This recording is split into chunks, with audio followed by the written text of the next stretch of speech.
And we also saw on your demo, you apparently worked on the scene in Your Welcome, that beautiful combination of the 2D with the 3D. That was a dream.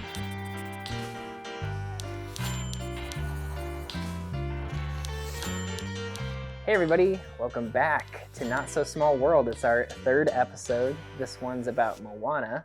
I'm Joe. And I'm Sam.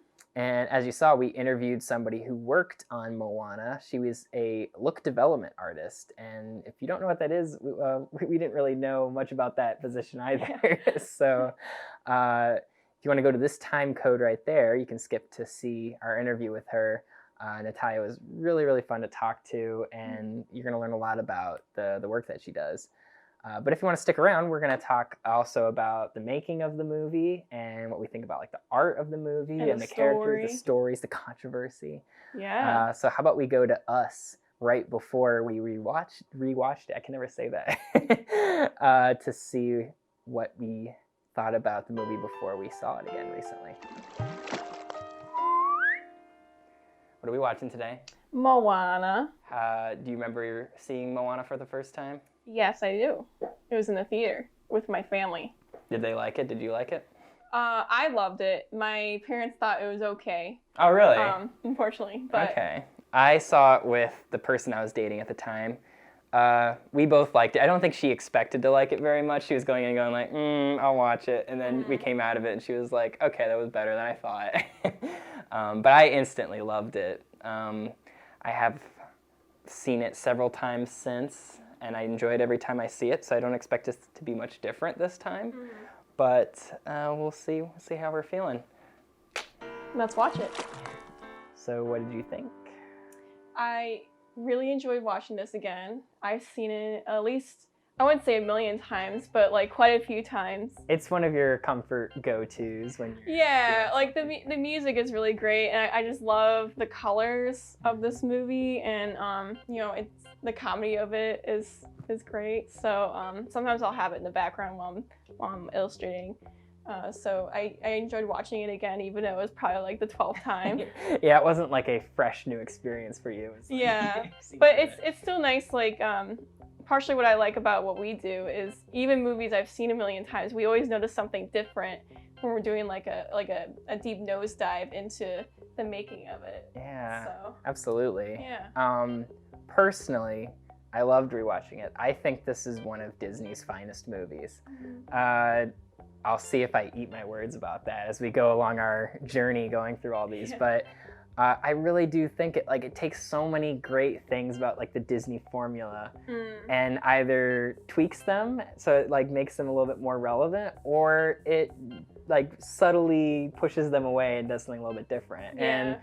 And I think it's such a testament to so many of the things that make like a great Disney movie work. I think it's one of the most beautiful animated movies ever. I mean, especially like on our 4K TV watching it and stuff, just like the water is so gorgeous and blue, and it's just like... And the hair. Yeah, it's like you forget sometimes how it's artificial because it's just, just everything about the look of the movie, just, especially as someone who loves like summertime and loves, like warm weather and stuff, like it just makes me feel good when I watch it, As a whole, I really think this, to date, I think is one of their finest accomplishments. And I think it's probably my favorite out of like that modern era of Disney, where they've started kind of making really popular, well-received movies again in the past like 12 years or so. Yeah, I agree with that. Oh, really? It's your favorite out of the time span?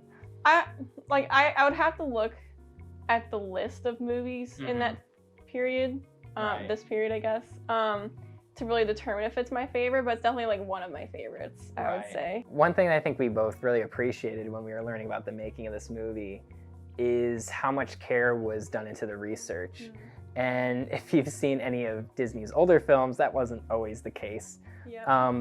The directors of this movie, John Musker and Ron Clements, are Disney legends. They've directed some of the best Disney movies ever, including Aladdin, and they directed Treasure Planet, and they directed Princess and the Frog and Hercules and all these, very iconic Disney movies. And you can see how they've grown, because like you look at something like Aladdin, and that's not very well researched. Like that's not, you know, as fun of a movie as it is, like that's not the strength of that one.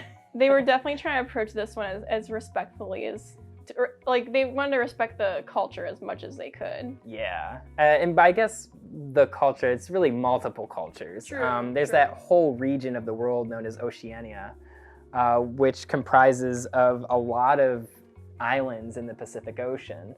And the ones they traveled to were Fiji, Samoa, Tahiti, New Zealand, and Hawaii. And so you really see the most influence. It seemed like especially from Samoa and Hawaii, it seems like they really borrowed a lot from those two cultures.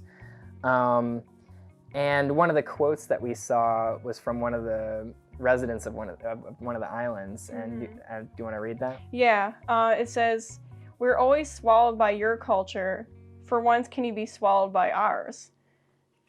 And we just thought that was a great summary of how much care was taken to really represent these cultures. Yeah, and they actually formed a story trust amongst people that they met on the trip, who they would often bring like character sketches or notes or just ideas to and see what they thought. So there were things that they swatted down, like they were telling the one story about how in one storyboard they had Moana going up to a coconut and like swatting it off like out of frustration or something like that. And like hitting it into the ocean like a baseball bat. You're right. Much. Yeah. Yeah, and someone on that story team said like, well, they wouldn't do that. Like the coconut is sustenance. Like we use like all parts of the coconut are used in the island. So she wouldn't just like go up to this thing that's extremely valuable and just like swat it into the water, you know, and stuff like that I think help. And part of that story trust were islanders that grew up on the island. Right. Yeah. Right. And the thing that was really striking too, I thought, was they kept on talking about how the water brings these islands together. You know, a lot of people see them as barriers, you know, they're secluded, but they saw the water and the ocean as an extension of what that whole region is. At least the people that were represented in the stuff that we saw. Right. Water in this story is a character of its own. And water is treated as, I think, very powerful and very mystical.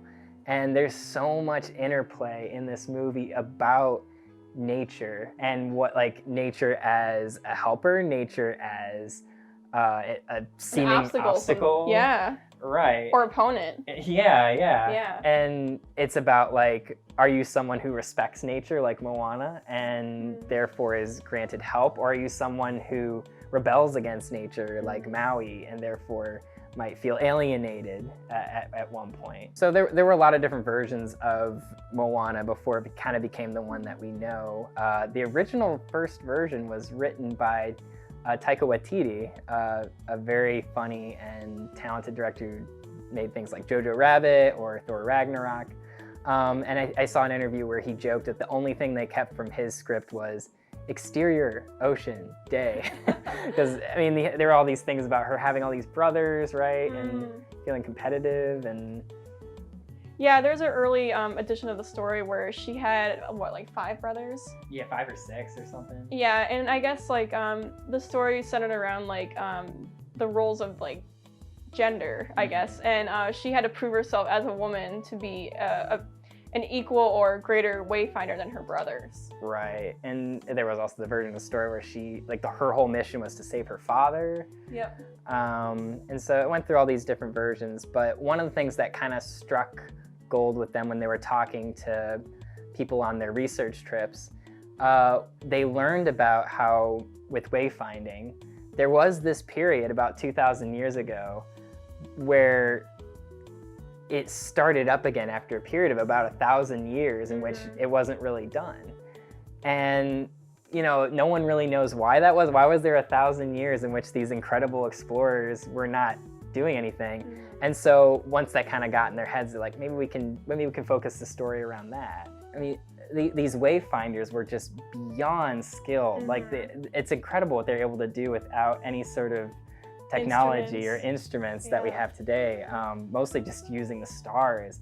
One person said, like, these voyagers were out there. It was like sending a man to the moon with how impossible it was to navigate these oceans. So it's really a testament to these original voyagers. During this research trip, they focused on things such as the flora, the fauna, the way the villagers interacted with each other.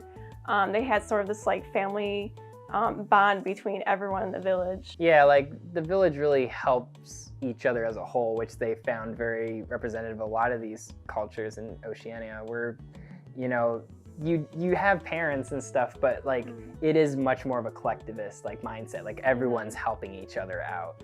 And yeah, when you were talking about like the flora and stuff, like the hard part is like they don't really have records 2,000 years ago of the specific kinds of plants, so they kind of had to go with what they think weren't like the invasive species and stuff like that they integrated into it. Even the landscape design as a whole is very sculptural, they were saying. You know, it's not completely based in reality, it's more about how it makes you feel, right? Yeah, like the emotional impact versus how tall it is in real life, you know? Yeah, it's exaggerated. There was even an early sketch of the Kakamora, the little sea pirate characters. They had a version of, they went to their island and it's like half submerged, like it's just this wonky island with half of it in the air, and I just love that drawing. It's as though they had collected so much junk that it weighed one part of the island, so it was kind of like. One thing that they also talked about a lot was this phrase about know your mountain, be aware and be conscientious of the people that came before you and the history that came before you And your roots. And I think one of the really cool things about the story as a whole is the interplay with that between Moana and her dad Tui, because Tui thinks that he's preserving his culture. He thinks that by keeping things exactly how he grew up with them, that's preserving, but it's Moana digging deeper and finding the roots of the culture that go further back than maybe he even fully realized. By her seemingly rebelling, she's actually saving the culture by going back to its roots. And I think that's a really wonderful like twist. It's an interesting way to think about that message, I guess. What did you think about Moana? Like I guess she's technically a Disney princess, right? Like how does she fit? Yeah, technically. Yeah. Yeah. How does she fit both in that, and how does she fit as like a main character for you? Overall, I really approve of her as a Disney princess. Because I think she's like, not only is she very highly intelligent, they were grooming her to be the leader of her village, instead of the typical like Disney trope of, oh, let's like marry this person off, and you know, your life is gonna get better when you meet some boy, you know. But no, they wanted her to lead, and she was like accepting of that leadership. And she just wanted to do it in her own way. Yeah, like throughout the whole movie, everyone has these expectations of her. So you have the grandmother Tala, who wants her to be the chosen one and deliver Te Fiti's heart to Te Fiti in the end. Whereas you also have her father, who wants her to be the leader of her people and take on all this responsibility. What ends up being the resolution in the end is Moana is herself, and she, her empathy is what saves the day in the end. And her empathy is why the ocean chose her in the first place. Yeah, there's a lot of connections throughout this movie with nature to femininity, I think. You know, like all the people who seem most in touch with nature are, whether it's Moana or Grandma Tala or even Te Fiti herself, like they have these such deep emotional, spiritual connections with the nature around them. And I really love that aspect about Moana's character. But you're right, for all those other reasons, I think she's a really compelling main character. She's someone you want to root for. She's really likable, and I love her motivation, you know. What about Maui? What do you think about Maui? I really like Maui's character. Dwayne "The Rock" Johnson, perfect chance, perfect casting. Yeah. Yeah, I really enjoy his character. I know that individuals from the cultures themselves were a little bit like critical of the character for reasons we'll get into later. But it's probably the most controversial aspect of the movie is Maui's Yeah. portrayal. As someone who really didn't grow up being as familiar with the Maui legends, I really enjoyed the character. Then you have Grandma Tala, who I think is a very fun character. I remember like when we watched it in a theater, like she definitely got like a lot of laughs. Like people really liked that character. Yeah. And like there's always this sense like I kind of knew she was gonna die, but I still think they did it in a really respectful and like it made sense for the story. Then you have Hey Hey the Rooster, who is voiced by Alan Tudyk, who is like Disney's Lucky Charm as of late. And he was the only non-Polynesian voice actor in the movie. Yeah, which again is another credit to how far they've come from previous storytelling efforts. It's interesting because we were looking at it, like it seemed like throughout most of pre-production, Hey Hey was like a very angry rooster. Like you see all these snippets of him just like getting like upset at Moana and having these little outbursts, and I think that was where the humor is supposed to come from. It's very like fierce-looking design. Right, but they must have just like at the last minute just made him completely dumb. Like, just a complete knob. And there is also Pua, the little pig. There's another one where you go looking at the behind the scenes and the making of the movie and the concept art. And like Pua's, I think originally came on the journey with Moana. So like there's all this promotional like art and toys and stuff like that of Pua, because I think originally he's supposed to be a bigger part of the movie, and then in the actual end result he's in it for like 5 minutes maybe, like which is, it's still a cute design. It's just I think maybe they got a little ahead of themselves. They were like put out all the Pua stuff and then they're like well actually Pua's not in the movie really, so they made a scene that was supposed to be like a demo. They wanted to convey, because water was going to be a huge technical challenge for them in this movie, among others. So they wanted to demonstrate like how do we want this water to look and behave and feel. How are the characters going to interact with this water? Because like we had said before, the water is supposed to be a character and not to be operated like a puppet. Yeah, it's like when they were talking about doing it, they're like, it's very easy. They can make it look like it's just something controlling it, like just controlling the water. Right, but they wanted to say like, no, the water itself is the thing that's alive. The water is the Right. So they made that a version of that scene with little Moana when she's just a toddler. Yeah, I think one of the first trailers was when Moana was on the beach and she goes out to the ocean, and the ocean just like pulls back, and she walks in the ocean. She walks into the ocean, and the ocean rises up like walls around her. And that wasn't supposed to be part of the movie, but everyone had such a good they were so receptive to it that they had to keep it, and they knew like this is the feel we want to go for. Yeah, it nailed something so instantly about what they were trying to achieve that it's like, well, we got to include this. Yeah, exactly. And I think it is great. It's a great moment. It's beautiful. Yeah, I think it really sets the tone. That is the moment I referred to earlier when the ocean chooses her because of her empathy. She sees a infant young turtle struggling to get across the beach because of these birds, and she shelters the turtle so that it can make it to the ocean.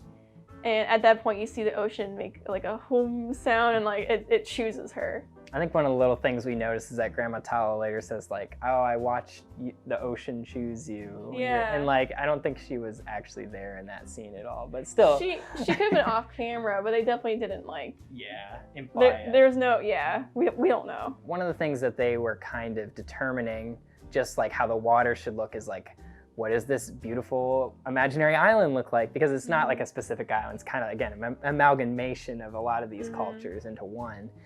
And they wanted to make something that was really idyllic, because part of the whole reason why they were still there is because it was so perfect. They didn't have to wayfind out to other islands if you had a place that was... And this is Motunui? Yeah, Motunui. That's the island she grows up in, right? Yeah.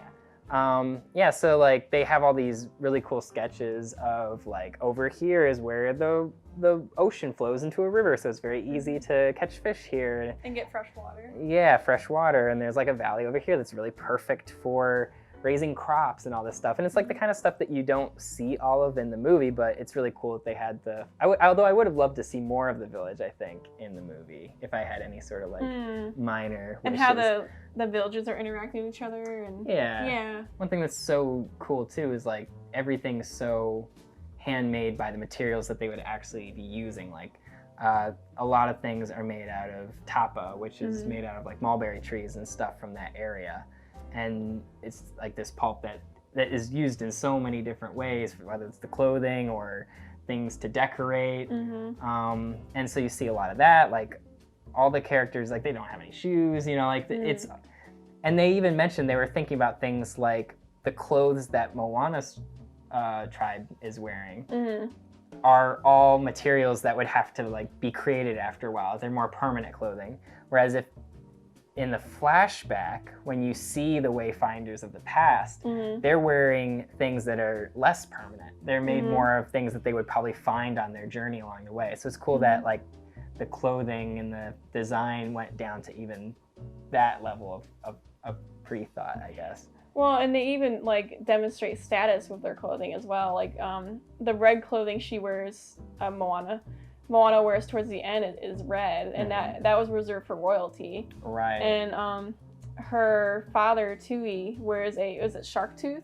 Yeah, like a giant shark tooth, I think, right? Yeah, it's like it has like their large teeth, and it's demonstrating like I'm the chief. This is my, you know. Right. Yeah. Right. So Sam, what was their approach to the character design in the movie? A lot of it came from their research trip. They would take a lot of inspiration from the people that they, you know, were spending time with during this research trip and collaborating with. They designed the faces to be more like hexagonal, more like hexagons with like high cheekbones. They're very structural figures as a whole. Yeah, and they're very lean. You know, they're on an island. They have to like work to survive and build things. You know, so they had to design the characters much in the same way. Yeah, and one thing that they talked about was like working in the athleticism of Moana into her actions, because she does a lot of cool actiony things throughout the movie, but it wouldn't make much sense if you didn't see elements of that before. So there are a lot of times where she's, you know, there's like that scene in How Far I'll Go where she's like rappelling down to the like down by the water and everything, and there's little moments like that where they kind of show off like, oh, like she's cut, like she is very built, you know. And like that is another thing that makes her stand out from a lot of the other Disney princesses who don't really display that as much, except for maybe like Rapunzel, I guess. Well, but even then, like her design is so much different. Like Moana is muscular, you know, like you can tell like in her shoulders and her arms, like she's got that muscle. And they were even talking about how like when they designed her feet, tiny feet didn't make a lot of sense on her because like all the characters are barefoot. There were no shoes. They have to have tough feet to handle what they're going through. And there was a big visual difference for Maui at the beginning. So there were versions where he was super tiny. There were other versions where he was bald, which was terrifying. Like pretty much he was the same as he was now, except he was bald. And that was another thing that Story Trust stepped in and was like, no, like he's got to have hair. Like, the Islanders wanted, like we grew up, you know, believing he had this like hair, this beautiful hair that like where that's part of where his strength comes from. So like that was an element that then challenged them, because I mean the hair again in this movie is so wonderfully done and looks fantastic. And they were even talking about little elements where they were, one of the things that they noticed while they were, you know, like filming people for reference was how quickly some of them could do their hair up just real quick. Yeah, and a top knot. And so you see that a few times in the movie, like Maui will just quick, and it's like there. But like a lot of parts about legend and mythology, there's not always an accepted idea of what this figurehead looks like. And so Maui, as important as he is, has a lot of different interpretations depending on which island you go to or which person you talk to in some cases. There was a big controversy surrounding how Maui was designed, because a lot of the people who grew up on the islands, they saw like this version of Maui as being like quote unquote fat. And and they did not approve of this because the way they imagined Maui was he was lean, he was a very muscular hero, things like that. So a lot of them expressed their dissatisfaction. To put it mildly, There's that song about Maui being like a Hawaiian Superman. And so I think when you say things like that and you build up this idea, you have a specific body type in your head. But first of all, it's not bad to be fat. That wouldn't be bad anyway. That wouldn't say anything about who he is as a character. And secondly, as you can also talk about, like, I don't think he's designed in a way that he looks like it doesn't look like body fat. It looks like muscle mass, Yeah, like I really don't think that was that was Disney's intention, was to design him as fat or heavy set. Because when you want to talk about character design, all forms of design is a form of communication. And what you want to think about when you design a character is who is this character? What am I trying to convey to the audience about this character? So really, what they're trying to convey about this character is that he is a demigod. He is larger than life. He's a trickster. And he has the strength to pull up mountains and slow down the sun and complete all these tasks that only demigods can do. Usually when Disney is tasked to design a character like that, they tend to focus on more of like a teardrop shape, more of like a plush figure. And I don't believe that's Maui's design at all. He's designed more of like a square. Pretty much like a square. He's a big wall. Maui is muscular, solid. He's got, like, if you break down his basic shape, he's all straight lines, at least in his torso. And if you compare it to some characters like Clawhauser in Zootopia, like, that is a character that is extremely teardropped, very soft. Yeah. So I don't think that was Disney's intention at all. Yeah, and if you look at like for example, wrestlers who are that big, like, that's muscle. Like, And there's even some people who, I remember there was, The Rock Johnson posted something on Twitter saying that Maui's design was even partially based off his grandfather, who was a wrestler. Yeah. We can show that right here too. So I guess it's, not every interpretation is going to work with everybody.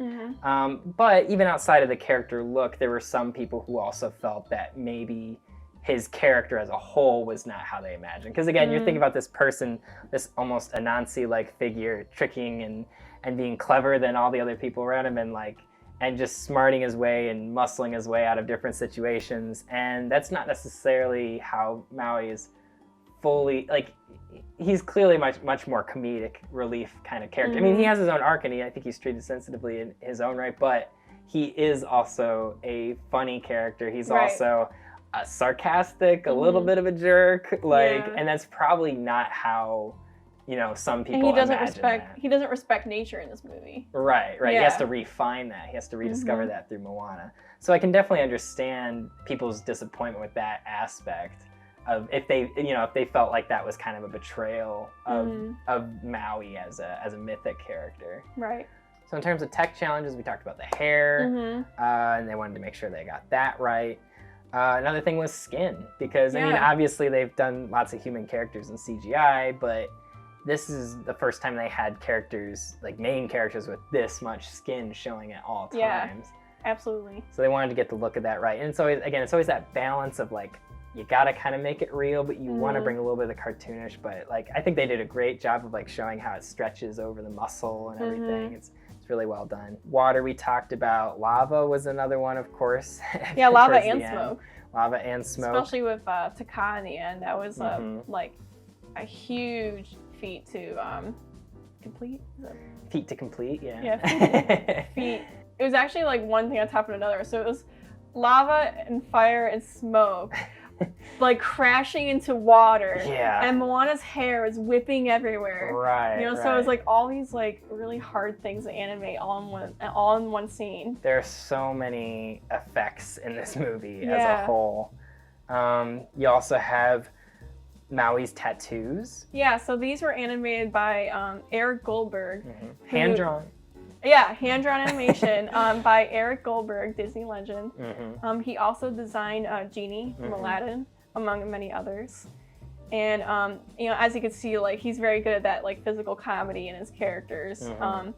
And Mini Maui acts as like Maui's like conscious, you know, and conscious. Yeah. Yeah. He's a little bit of a Jiminy Cricket. Yeah, a little bit. Maybe a little more snark. And yeah, I guess it had never been done before, where they'd never tried to like apply 2D animation on someone's skin. And they had to figure out like, how are we gonna do this? And like Maui's moving, and so is Mini Maui. Yeah. That alone, just trying to compose a shot, this sounds like a nightmare. Yeah. So they had to break down the animation, or I'm sorry, they had to break down the tattoos into planes on his skin. So you have like your upper torso, your tummy, and his like pecs and everything. Actually, it's not pecs. Yeah. Whatever.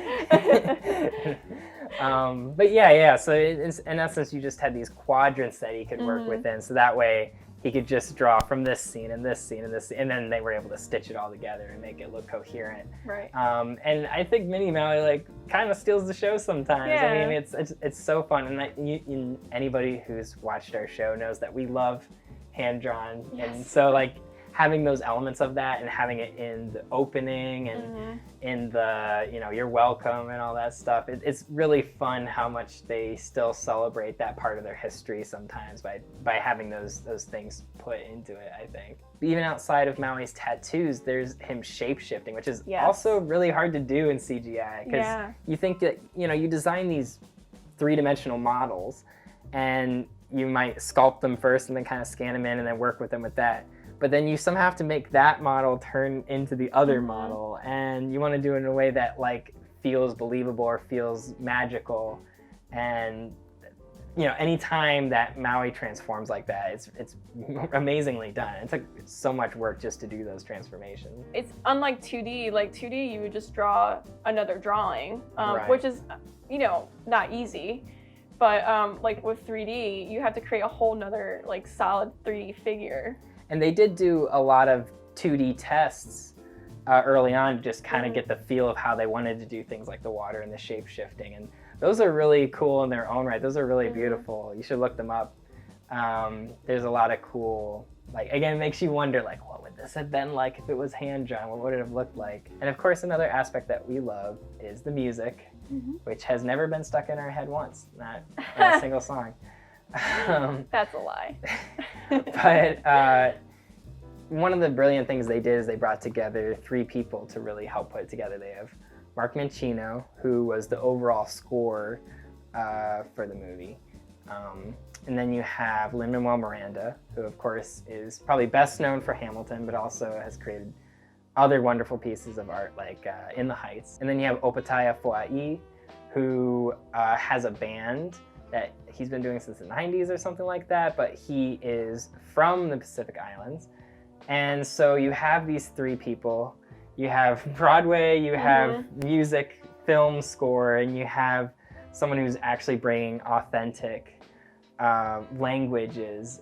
I think they did a lot of stuff in Samoan, but I could be wrong about that. But they did actually use authentic performers from some of the islands that they did some research in. It just works so beautifully. You can tell, you see all these behind the scenes where they're talking about how much fun it was to be around each other and just brainstorm these ideas and build off each other. And I think that really shows in the final movie. Do you have a favorite out of the songs that are featured? Oh gosh, I like Shiny a lot. Because when I first watched the film, I'm like, oh, this is a bad guy song I can get behind. Like, it's very David Bowie. And they even said they based it, like, they kind of had him in mind. Yeah, Lin-Manuel Miranda said he had been listening to a lot of Bowie right after he passed away, so they incorporated some elements of that. Wasn't there a detail about the eyes that you said? Yeah, I noticed even one pupil's a little bigger than the other. Just like, I'm a huge Bowie fan, so that's why I noticed that. Tamatoa is a really fun, just like side villain, definitely along the way. There was one description that I really liked, that one of the filmmakers said that he was like new money with all this bling but no taste. And I just really love that line. You're Welcome's pretty good too. Yeah, that's probably the one that gets stuck in my head the most. Yeah. And Dwayne The Rock Johnson, not an incredible singer, but he sells that song. Like, He really does. He nails it. How Far I Go it gives me chills every time. Yeah. Ali E. Carvalho is someone who had never really been in, I think she had been in like High School Musicals or something like that. She had never. Oh, she's part of Glee Club. Yeah, Glee Club. Yeah. But again, terrific casting and hiring, Mhm. and yeah, she really kills that one. I think overall, like I really like her performance. I think it's interesting because there's, for such a big like epic movie, there's not a whole lot of characters, and I think that makes it feel so much more like smaller and personal than like some of the big Disney movies like The Lion King or something like that, which is also great in its own right and also feels epic. But it's interesting that they were able to make this feel epic with like 4 or 5 main characters that you can probably name, you know. And actually, if you go on any sort of streaming service, they have a deluxe version of the soundtrack where you can hear some of the songs that they cut and some of the demos. Which my favorite among those is Warrior Face. Maui was trying to show Moana how to put on her best warrior face to overcome her fears. It's kind of like the idea of putting up a shell, or I guess more like a mask. Like putting on a mask like to show the world that like you mean business and you're not afraid. Even if you're afraid on the inside, you don't have to let anyone else know. While the movie's called Moana in English, it was called Vaiana in several other cultures. And I like part of the reason for that is because I guess there's an adult film actor named Moana, and she is very well known in certain parts of Europe where they're going to be putting the movie out. So they actually they changed it to Vaiana. So there's actually even an English dub of the movie where they say Vaiana instead of Moana, which is kind of crazy to see from our perspective. I'm sure people who just know it as Vaiana like don't blink an eye. So as a whole, the movie made a ton of money. It was very, very well received. As we said before, you know, different responses from different people who actually grew up within the cultures that they were sort of inspired by for the movie. Some people really loved it, and you know, there's something really valuable about being able to see yourself on screen or see someone who's like you on screen. But of course, you know, as with any experience, you can't sum up all these cultures into one movie. And so some people do have different feelings about how it was executed.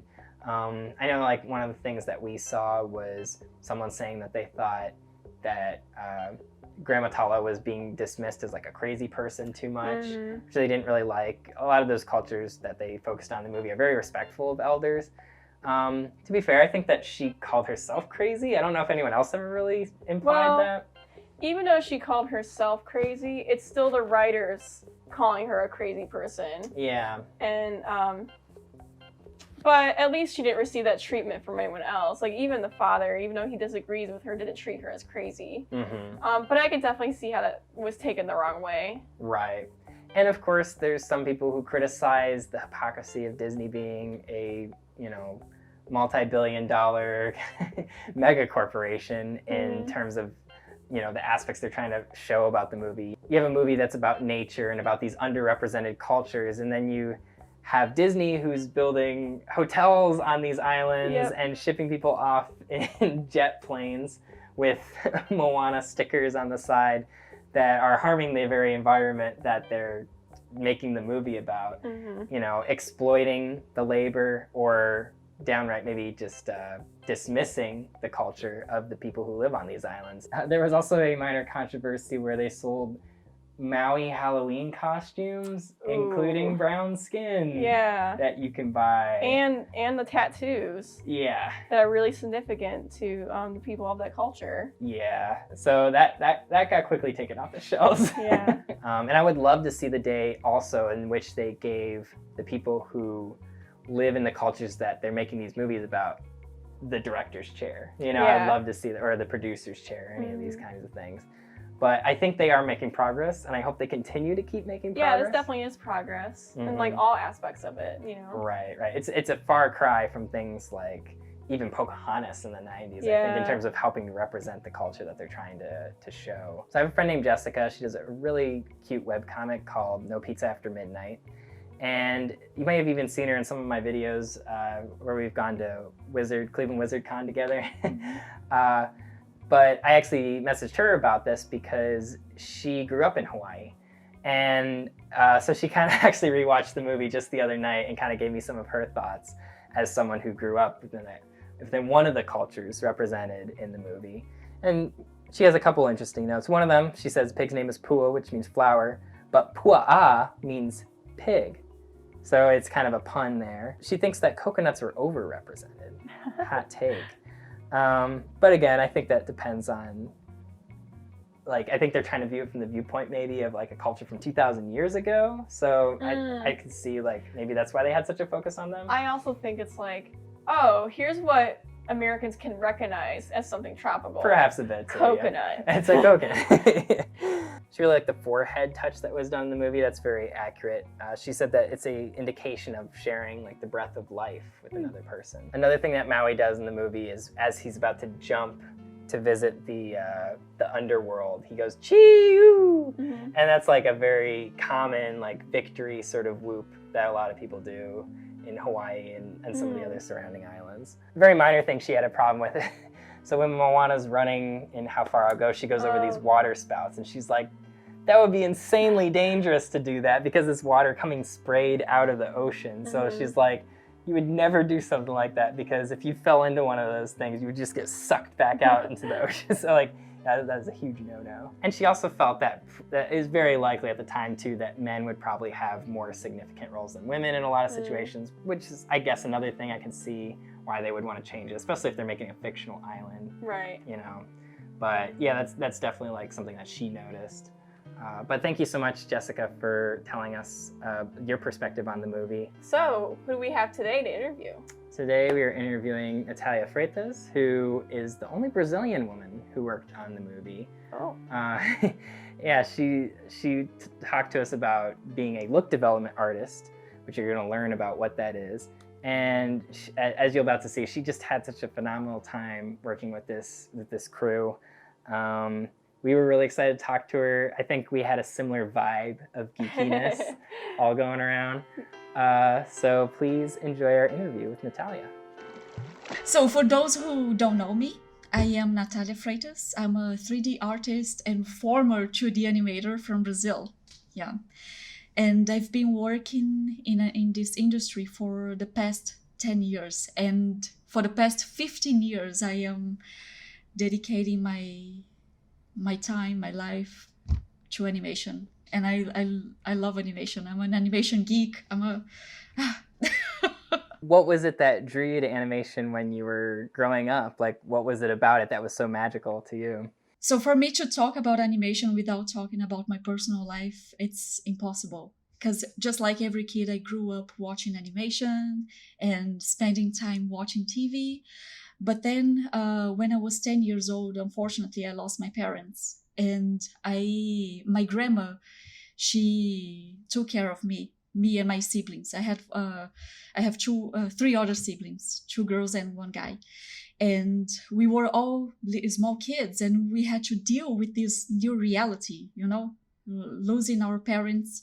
And we were living in another city. We had our own house and my mom was doing everything for us. And then out of nowhere, we were living with a senior lady.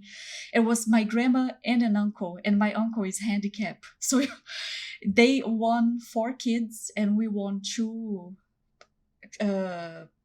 adults to take care. And at that time, my grandma, she got very grumpy, and I understand her today. She passed away, and I totally understand her today, but she was very mean to us.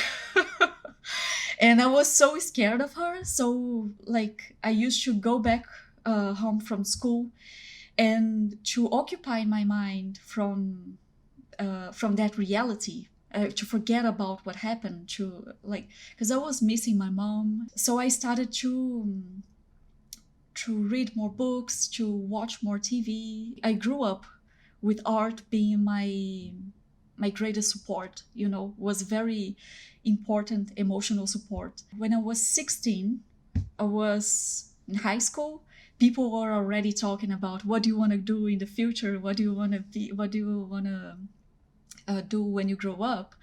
And every time I talk to people about animation, I say that I am today what I wanted to be when I was a kid. Because I used to watch cartoons and I was so in love with them, and I was always curious to know how do they do it. And I went after like some information, and I used to watch making ofs or behind the scenes, and that's how I end up becoming a 3D artist, an animator actually. First I was a traditional animator, and then in 2010 I became a 3D artist. It was a hard transition going from that to 3D? Yes, totally. Because so I used to do everything traditionally. I remember when I was a kid, I was 12 years old, and one uncle, he gave me a package with full of paper, and that was the best gift. I didn't want any toy, I just want some fresh papers to draw. Every Christmas when my family would get presents and stuff, yeah, the paper was always such a great gift because we would make books and we make drawings. It was great. Yeah, for me it's little pleasures in life is to have things to sharpen my pencil. Yeah, I love it. And I was a very traditional artist. I was always making little sculptings with clay and drawings and paintings. So from 2005 to 2009, I did a bachelor degree in fine arts. And there I had a chance to go through all the different departments from art, like sculpting, painting, and drawing, a little bit of everything. Wasn't so, I didn't specialize on anything. But then I think it was on the second semester, we all had to choose, okay, what do you guys want to do? And animation was one of the options. And I thought, okay, animation is everything for me because I can still do my sculptings doing a stop motion. I can still do my drawings with 2D animation. I can also be in contact with music, and so animation is everything combined. So I at first I became a 2D animator. Unfortunately, in Brazil, it's very hard to make movies there because you don't have so much financial support. You are always depending on fundings. And the studio where I was working, they had to lay off everyone because they didn't have budget. All the studios, they were only hiring people who had some digital knowledge using Photoshop or Illustrator or After Effects or 3D. And I didn't know that. I used to use my computer only to download some music and that's it, or play video games. But I never used the computer to work. So by the end of 2010, I felt the necessity to learn 3D. And at that time, I was unemployed. I didn't have money to pay for any art school. So I decided to learn alone with YouTube. One ex-boyfriend, he gave me an old computer that he had, and with Maya 2007. And do you know when someone called McFly a chicken, and he's like, oh, no one challenged me. Nothing but a little chicken. So I felt like that. I felt, okay, I have to prove that I can do it. I can't believe I won't lose this battle. So I've learned 3D only by watching tutorials. And every day I was doing a little bit. And then I saw a TV commercial a 3D commercial on the TV. And it was very well done. And I said, okay, I'm going to work there. And I went after the studio who did that. And everything that I was doing to study 3D alone, I put that on my portfolio, pretending that it was professional. But it wasn't for me. Smart. Yeah. And then I went there and they gave me a job. Wow. So that's so cool. Yeah, I spent 1 year at this studio doing, and then I became a 3D generalist. And it was great because doing TV commercials, you normally have like a month to do a 30 seconds commercial. So it was 1 week modeling, 1 week doing texturing and UV mapping, 1 week. But hey, today with internet, and we have so many information around, and there is no excuse at all. If you want to learn how to play saxophone, you probably will find some tutorial on YouTube. Sure. And it's so easy. Or even not even, yeah, if you have the budget, you have so many websites with online schools, and it's amazing how you can learn everything at home.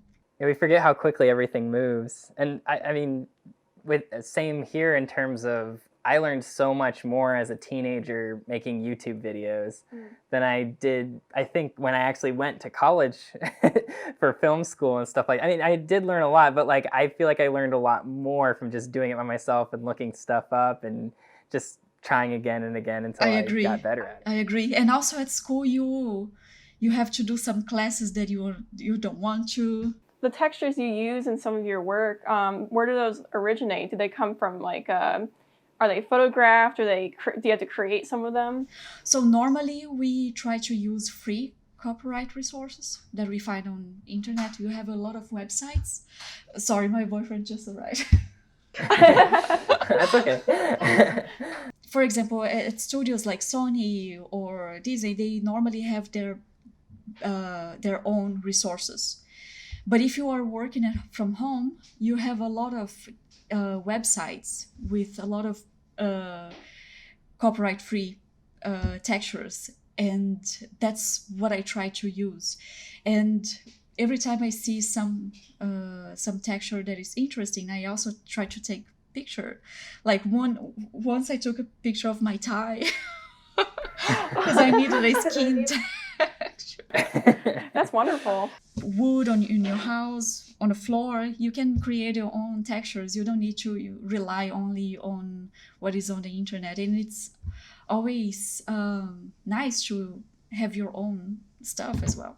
Yeah, because we noticed that like lately, and also in Moana, you are credited as a look development artist. Yes. And we admitted that we had to look up what that even meant. I mean, even as people who love animation, we didn't really quite know what that was. And I'm sure you have to explain that a lot to people. Yes. Yeah, what I say is that look development is the new ink and paint department. Ah, okay. Yes, because That's a good way of back in putting the it. day, people, they used to make animation, they used to draw, the animators used to draw, and the ink and paint ladies was only ladies. They used to hand draw the lines and paint with the ink. And today with 3D, when you model something on the computer, everything is gray. And the look development department, we bring color to these gray models. And look development, not all the studios, they use the same name. Because, for example, some studios, look development may be only shading. But at Disney, look development is texturing, shading, and grooming. And so each studio is different. Like at Sony, my title was texture artist. And look development was someone who was doing the shading, you know? So it's hard to say, but at Disney, look development it makes much more sense. Yeah. It's more encompassing. Right? Yes, it's basically texturing, shading, grooming, color. And is grooming more of like the refinement stages? Grooming is hair, or even a grass, or the fuzziness on your shirt, or the peach fur you have on your skin. That's groom. Yeah. How did you get into Disney for Moana, and what was that experience like? I got a scholarship to study in Germany, and they have an event there called FMX. And the FMX is like SIGGRAPH or CTM, but in Germany. And Disney was there. They had a Disney recruiter and an animation supervisor. And he's also from Brazil. And there was a huge line of people wanting to show their demo reel to Disney. And I was there very excited with I didn't even have a demo reel. I just had a link to a video with a compilation of works that I did. And then after, I don't know, 30 minutes on the line, I had my chance to talk to Renato. He's still at Disney, Renato dos Anjos. He's a great animator. And he saw my work and he said, okay, what do you want to do? And I said, oh, I want to work at Disney. He said, no, what do you want to do? I saw everything here. You do 2D animation, you do 3D animation, you do modeling, you do texturing, you do everything. You have to choose one thing, because if you want to work in this industry, you have to specialize yourself. And then I said, oh, I want to be an animator. And he said, okay, if you want to be an animator and work at Disney, you have to show me much more than this. This is not good enough. And that was a punch in my face. That was, I felt like, oh my God, I'm doing everything wrong. But then he gave me a hope. He said, oh, I think you are a very good 3D artist. Your modeling and your texturing are very good. So if I was you, just concentrate on it. Just do modeling and texturing from now on. And then I took his advice, and the rest of my semester in university in Germany, I only did modeling and texturing and everything for all the students. By the end of 2015, I saw there was an open position for the talent development program at Disney as a look development artist. And I saw all the requirements, and I thought, okay, I think I have all the requirements, so why not? I don't have to pay to apply. And I applied, and I had no hope at all. And I applied, and I forgot about it. And I was working, and then one day, I applied for this position at Disney with a private link. And out of nowhere, it had 6 views. And I was like, okay, it's more than one. It's not only the recruiter is watching my video. So what's going on here? And then on the same week, I got a call from the recruiter saying, hey, we want to make an interview with you. And it was so crazy. Yeah. So anyway, and then the recruiter she called me and she said, hey, we had over 200 applications and we only have 3 positions. And it was really hard for us to choose, but I'm calling you just to tell you congratulations. It was so crazy. I was on the street and I started screaming. What a great feeling. That's amazing. Yeah. So, and then on my first day at Disney, I went to Renato, this guy who gave me the slap on the face and told me, do texturing, do modeling. I went to his office and I said, do you remember me? Oh. Yeah, it was very cool. That's wonderful. So you were physically there at the studio while you worked on the project? Yes. So my start date was January 4th. So I spent New Year's Eve in Germany. And on January 1st, I took the first flight to LA. So I moved to California. Wow. And it was amazing. It was very nice to start 2016 in a new country, new job, everything new. You know, it was very symbolical. We've been doing a lot of research just on the making of the movie, and we were really just amazed by how much care was taken to really go to a lot of the cultures that inspired the movie. So was there a level at which you had to also learn about the cultures in order to like get all these textures? Because we saw you worked on like the tapa and stuff like that. Yes. So they had a big folder with a lot of pictures from the Polynesians. So every Tuesday we had a haka dance training. Cool. Yeah. And all the studio they painted with some Polynesian themes, and they spread some props everywhere. It was very interesting. So we were on that boat, literally. You know, it was very nice. You also worked on some of the coconuts and stuff like that too? Yes. So the movie was very organic. It was very organic. You don't have anything like metal or... That's true. Yeah, it's was really beautiful, everything. And all the textures, we never used anything from the internet. We always used things from the studio. So before we got there, other people were already creating some presets, materials that we could use. For example, if someone makes a coconut, you don't need to redo it. You can take the preset that someone already created and just work on it. Or a banana, for example. Banana was my first assignment. I had to do a banana. And we also saw on your demo, you apparently worked on the scene in Your Welcome, that beautiful combination of the 2D with the 3D. That was a dream. I don't know if they did that on purpose, because they knew that I was a 2D animator. And I remember I got a meeting, and then when I got there was the directors and Eric Goldberg, the classic Disney animator. Wow, and yeah. As I said, when I was a 2D animator, he was one of my idols.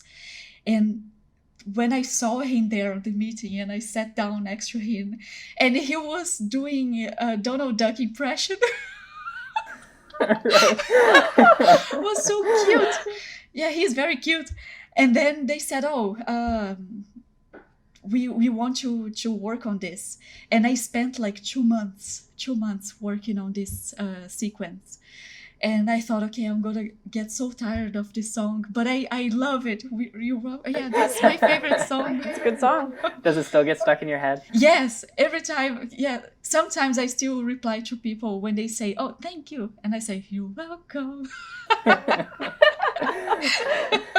All the songs in that movie are just so wonderful. I felt that they really trusted me. It was such an important scene. And I was a trainee and then apprentice, and then the supervisors trusted this scene to someone that just got there, and I was really happy and grateful. And every day going to work, I was always very happy. You know the feeling when you wake up and you're like, oh, it's Monday. For me, it was like, yes, it's Monday, another week at Disney.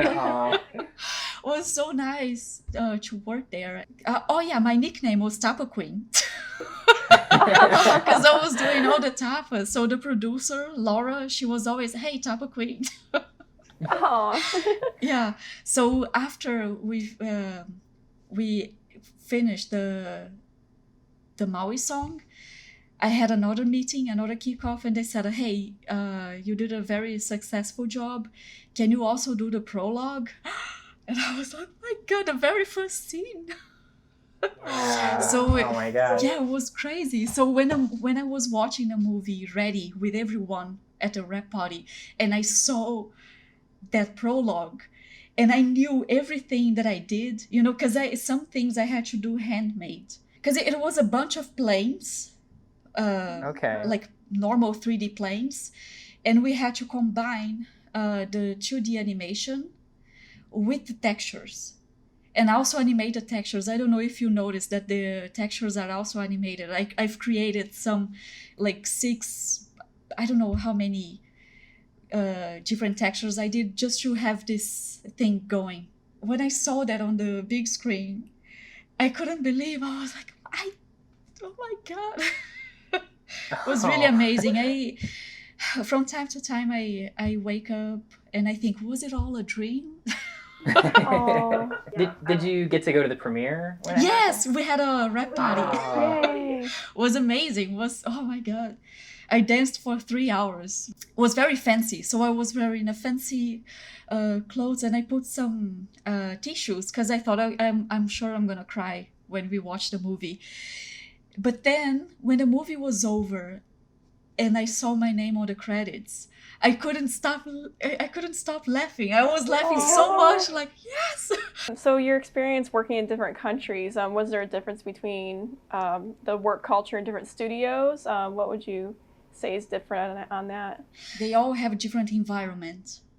In even a same studio inside the same country is different, Like when I was in Germany, I had a very nice experience because everybody's very correct. We always had lunch on the right time, and Oh, I love Yeah. that. I wish there was more Amazing. strictness about Yeah. that. and in Brazil, everyone was friendly. We used to stay after work just to play video games. So yeah, it all depends on the age of people who are working with you, and as I said, the environment. Like for example, at Disney, you have this amazing place and with a lot of art everywhere to inspire you, and some other studios it's just like an office. They don't even have a movie poster and it's boring, you know.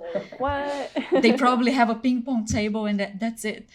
So it all depends on each studio, and Sony was very nice, and Disney was a dream come true. And you're currently working in Canada, so you've really had a chance to travel. Like Yes. that. It's really amazing. I remember I spent 3 years in Germany, and then I returned to Brazil after almost, it was over 3 years without going back. And when I went back, I saw that my neighbors, nothing changed, and my life changed so much. It was weird to go back to a place that didn't change at all, you know. So it's always nice to have this experience abroad. Oh yeah, so you said you had different experiences working at different mediums, especially since you went to art school and you had your classes there. What does each medium bring out in you? What's your favorite medium to work in? I have to say that I have a very strong connection with drawing.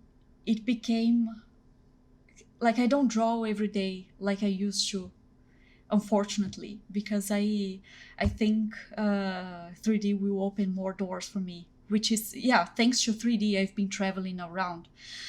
But drawing for me became a special moment, you know? So every time I don't know, I want to express myself, I like projecting what is here to the paper. If I were rich, I think 3D would be optional.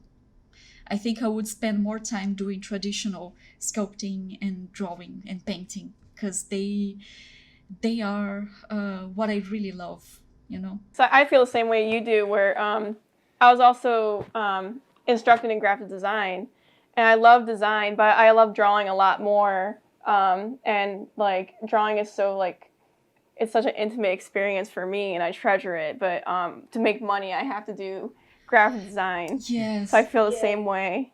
So just as a final wrap-up question, do you have a favorite Disney movie? Just one.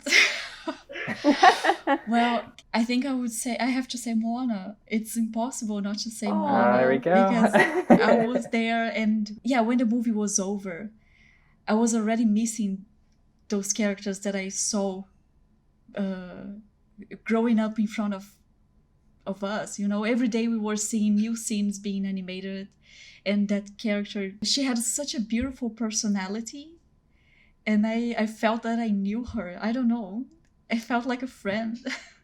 Yeah. Aww. I have to say, even just as an outsider to the whole thing, Moana's one of my favorite by far. I just think that it just hits all those things that Disney's great at. It's just, like you said, characters you don't want to leave, and songs that stay with you, and it really is just a triumph, I think. Yeah, it's beautiful.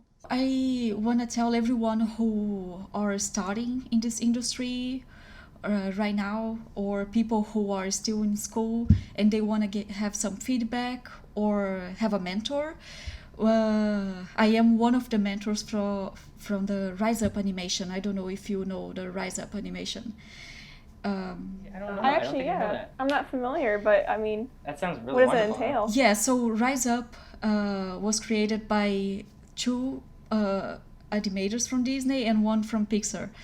And they was Trent, Bobby, and Abney, and they all created this platform to make to help students to giving advice. So I volunteered myself to become a mentor, and I already had 5 mentees, I guess.